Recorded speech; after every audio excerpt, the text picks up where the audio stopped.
Look at the lighter side of the situation. Rediscover your sense of humor and play. Loki is part of that class of gods that are considered tricksters. Tricksters are those that, through tricking, shape-shifting, playing the fool, or simply playing, become teachers in the lessons of life. In this way, the righteous and mighty are humbled, the unjust are exposed, and imbalances are balanced. Loki plays his role of trickster superbly and is featured in many stories in the mythology of the Norse. One scenario that displays Loki's talents is the story of the theft of Thor's magical hammer. Thor awakes one fine morning to find his hammer missing.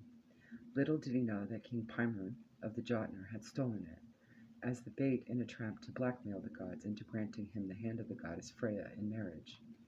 Thor finds Loki and they go to find Freya to borrow her winged cloak to help speed things up a bit. Loki flies around until he comes upon Paimon, who engages him in conversation. Loki acts innocent and soon ascertains that the hammer is buried underground and relays Paimon's ultimatum to Thor. After visiting Freya again and asking whether she would marry Paimon and getting quite the mouthful from her in response, the gods of Aesir gather to discuss their strategy. It is suggested that Thor should dress in disguise as Freya, and covered in a bridal veil, he may well get close enough to his hammer to regain it. Thor is suitably outraged that the clever Loki convinces him of the wisdom of this play. And so the bride is presented.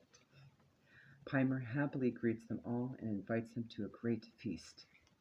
Thor, ever the big warrior, begins to shovel the food through his veil at a great rate, prompting Paimon to question Freya's hunger. Loki confidently answers that Freya had starved herself in eagerness for the coming nuptials. Unable to control his lust, Paimon then peeks behind the veil only to be met by a set of fiery, savage eyes, not fit for a maiden. The king again questions Loki about why his bride is this way. Loki again smiles and tells Paimon it's because she hasn't slept for 8 nights in her excitement at meeting him. Finally, it's time for the ceremony, and the Jotnar bring out Thor's hammer to lay it on her lap to sanctify her prior to the marriage vows.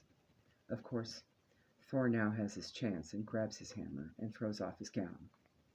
Paimon is defeated, as are all of his people.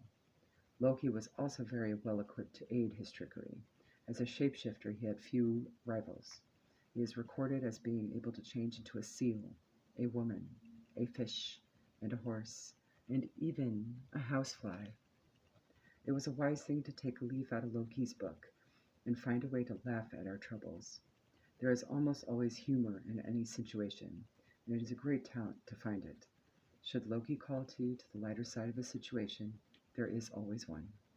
Ask yourself also, when was the last time you actually laughed or played or did something downright silly? There is much freedom in this. On the shadow side, it's not nice to be tricked if the outcome is not so character-shaping and just simply cruel. Loki did at times stretch the friendship, and at these times came out not as the victor. There is also a big difference between light jesting and making fun of someone. Ridicule and making fun of someone just to build up oneself is the shadow side of play. Rather than show real emotion if things are not going well, some people smile through this, masking their true feelings. Are you covering a soul wound, or the expression of healthy emotion with hard play?